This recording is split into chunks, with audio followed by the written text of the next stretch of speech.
नमस्कार। मैं संजीव कुमार आज श्री श्री स्वामी श्री युक्तेश्वर गिरी जी द्वारा लिखित महान पुस्तक कैवल्य दर्शनम का तीसरा भाग आपके समक्ष संक्षेप में प्रस्तुत करने का प्रयास कर रहा हूँ। सूत्र 18। अपनी आत्मा को परमात्मा में देखने में ही कैवल्य प्राप्ति निहित है। अभीष्टम। सूत्र 1। इस कारण मुक्ति जिज्ञासा है। मुख्य लक्ष्य मुक्ति।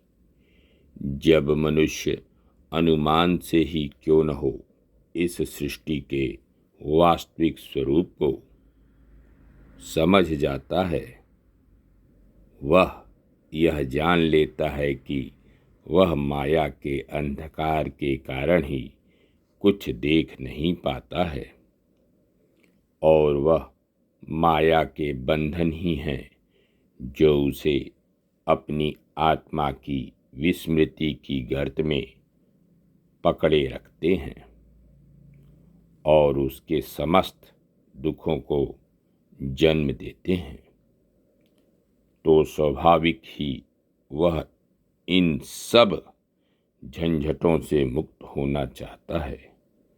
तब माया के बंधन से मुक्ति ही उसके जीवन का मुख्य लक्ष्य बन जाती है। सूत्र 2। आत्मस्वरूप में स्थित होना मुक्ति है। जब मनुष्य माया से ऊपर उठता है और इसके प्रभाव से पूर्णतः बाहर हो जाता है, तब वह बंधन से मुक्त हो जाता है। तब सभी क्लेशों का निवारण और परमार्थ की सिद्धि होती है। मुक्ति ही मोक्ष है। सूत्र 4। अन्यथा अपूर्ण कामनाओं से जन्म जन्मांतर में व्याप्त दुख प्राप्त होता है।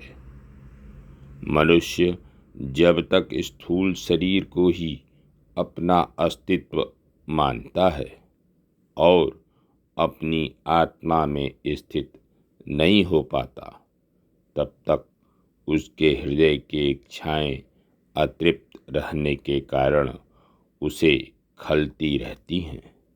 उन्हें पूरा करने के लिए उसे बार बार माया के अधीन रक्त मांस का शरीर धारण कर जीवन के इस रंगमंच पर आना पड़ता है और न केवल वर्तमान परिस्थिति में बल्कि भविष्य में भी जीवन और मृत्यु के सारे दुख उठाने पड़ते हैं। सूत्र 5 और 6। क्लेश अविद्या से उत्पन्न होता है।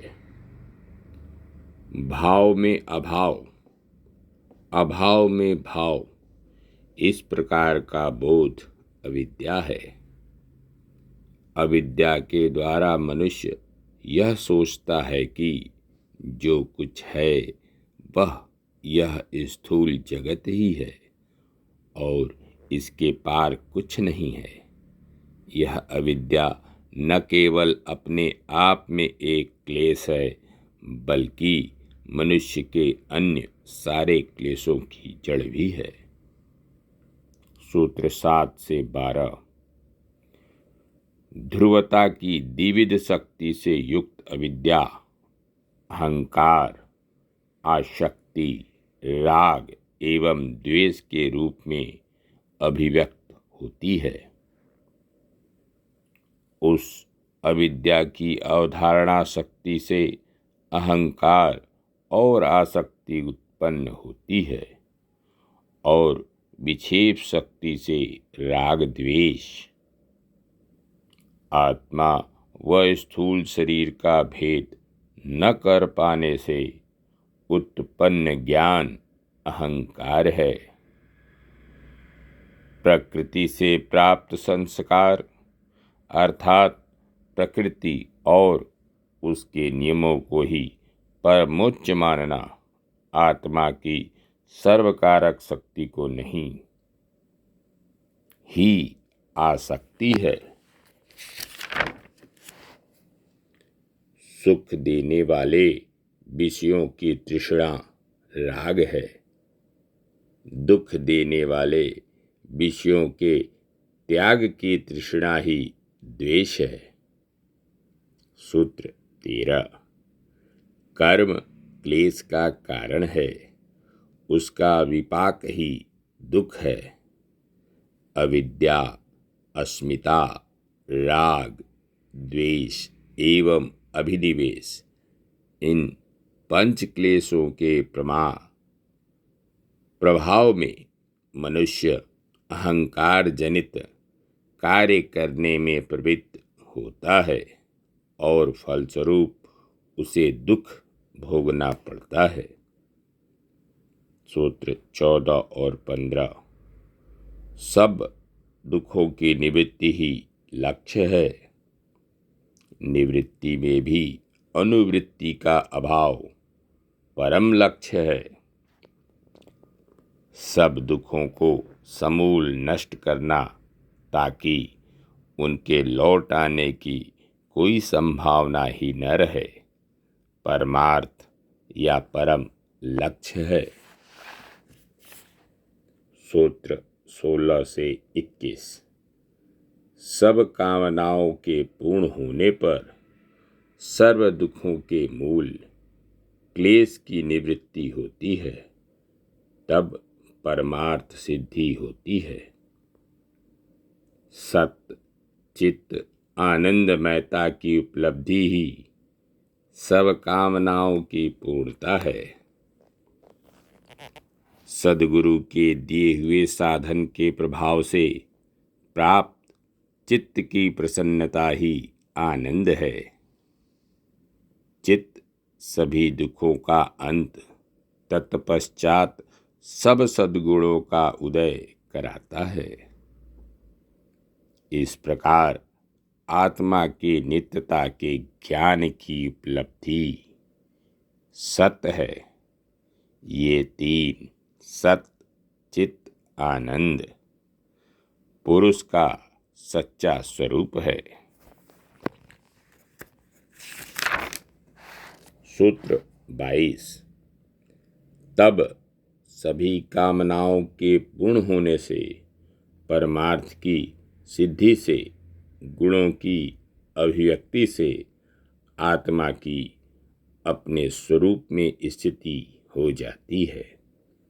इस अवस्था में मनुष्य ईश्वरीय प्रकाश को केवल प्रतिबिंबित ही नहीं करता, बल्कि वह परम तत्व के साथ सक्रिय रूप से एकात्म हो जाता है।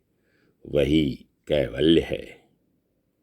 बाइबिल में यूहन्ना रचित सुसमाचार देखें।